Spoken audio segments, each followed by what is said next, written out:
So my son's been treating everything like a ride-on car lately. Toy trucks, laundry baskets, even an empty milk tin. So I thought, what if I made him the coolest bike on earth? What if I made him a bike that looks like it just rode straight out of Tron Ares? Before I could even start designing, I had to learn Blender from scratch. I already knew the basics of Fusion 360, but Blender was a whole different ballgame.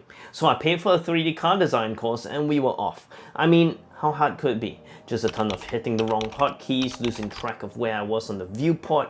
Honestly, I spent half my design time undoing my own mistakes. Rotate instead of scale, extruding vertices that just ended up disappearing on me. Fun times. But bit by bit, hotkey after hotkey, it started to become a bit more natural. It's cool how you can pretty much design anything if you're patient enough to wrestle with the software.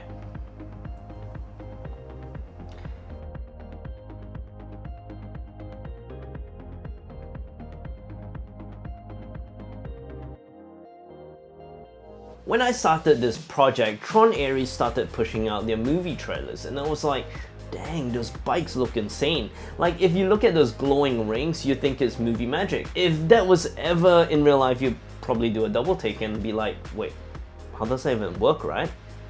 That's the kind of design that makes your inner kid light up, and hopefully in my case, my kid too. The Tron style gave me the perfect excuse to go just a bit overboard with LEDs. Then came the real challenge, the wheels. There's a reason why you don't walk around and see bikes that look like that. I mean, normal bike wheels have a hub, spokes, and an axle. It's been around the 3500 BC and it's worked pretty well since then. Then some movie producer had to come along and mess my life up by making cool stuff that made me want to make cool stuff for my kid. So here I was stuck trying to figure out how to make a ring of light spin a wheel. To make this happen, the entire rim had to rotate on a ring of bearings built into the frame, and basically flipping the wheel inside out and finding some way to stuff the LEDs in there and still work. For someone who didn't study engineering, that's a tall order. Designing this was pure trial and error. I had to consult Professor GBT, go back and forth on parts available online and see examples of what others have built. Nothing I found came close to what I was trying to achieve, but bit by bit it started to make some semblance of what I wanted. Now the movie bike itself would not have worked, as I wanted the wheels to actually rotate. Unless I'm blind, nowhere in the trailers do I see the front wheels turning, so it meant tweaking the design, adding in components to make this more like a functional bike wheel, but still helpless.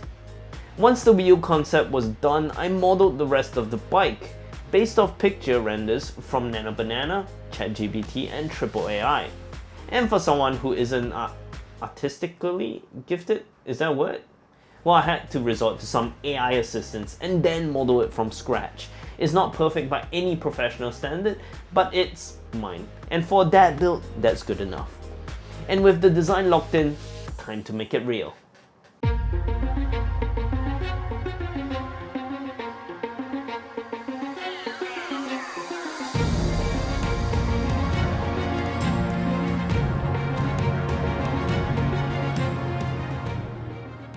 Printing this beast was another marathon. Each wheel frame alone took more than 20 hours of print time.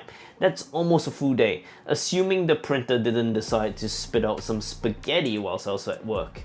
And yes, I used a fair amount of plastic. I probably ran through about 8 rolls of PETG between a couple of prototype prints, failed prints, reprints, and the printer was pretty much running 24/7 for about 3 weeks or so. It came down to me sleeping at about 2-3 AM set time, just so that I could remove the piece and put on the next print for the following day. Design done, printing complete. Now to piece it all together, and this is where the real chaos begins.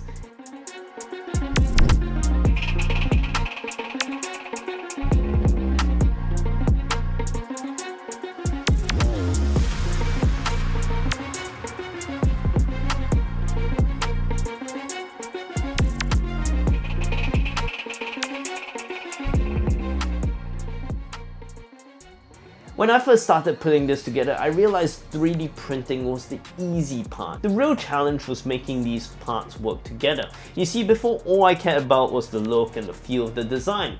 Genius me forgot to think about how the LEDs would fit in and how to cable the wires to the regions I wanted. It was like solving a puzzle with noodles.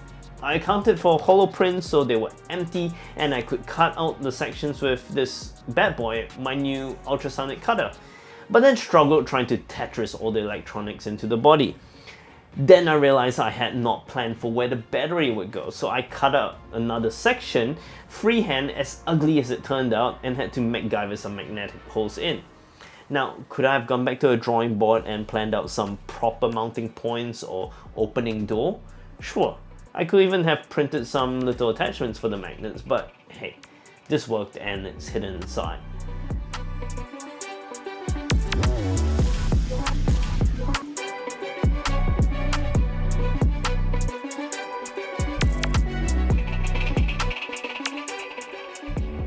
Another challenge came in the form of wheels. Now, these perfectly modeled bearings were not perfect when it came to assembly. You see, I decided to heat insert some copper screw threads in, but here's the big but. If they aren't 90 degrees, the screws sit at an angle and those bearings just don't spin right. That, and I didn't account for proper tolerances between the wheel and the rim, so it didn't spin on the prototype. It meant another few days of reprints just to get the wheels working. Oh, and another thing I couldn't quite figure out during the design phase was how to mechanically hold in place the front wheel and the steering. I knew this thin piece would need to support the weight of the bike, so this area needed to be super solid. But thin 3D printed parts are not known for their toughness, so I had to carbon fiber and epoxy to reinforce this part, which basically dangled mid-air. A wise man would have designed it in, or at least made some form of a brace so it would stay in place. But I tack welded it with UV resin by eye, which meant the piece was off center. Something to learn for next time, I guess.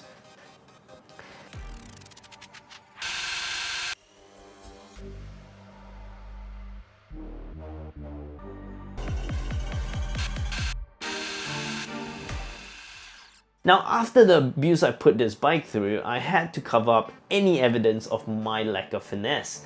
So I sanded and tried to fix odd curves and imperfect epoxy work with body filler, and sanded. But when you lack patience and know-how, you end up with weird little dings in your work, something I thought paint might mask.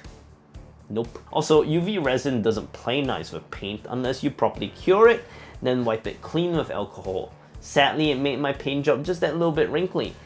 If I'm honest, I should have just printed the whole thing in black and saved myself a good amount of drama. But hey, you live, you sand, you learn.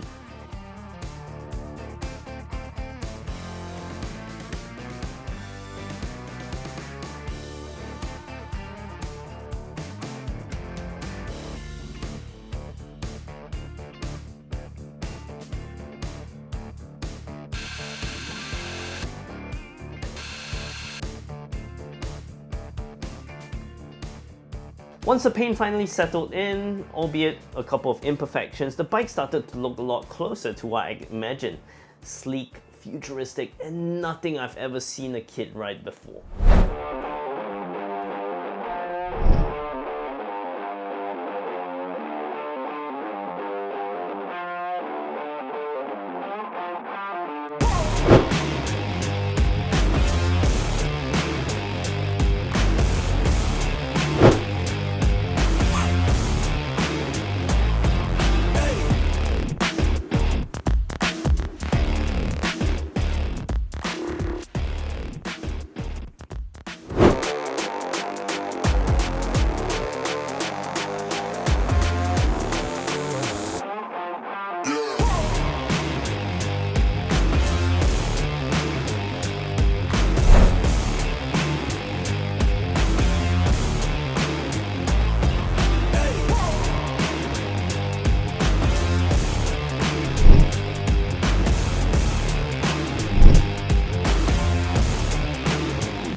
If you made it to the end of the video, thanks for watching. And if you like cool, crazy builds for kids, especially my son, well, like and subscribe for more. Till next time, see ya.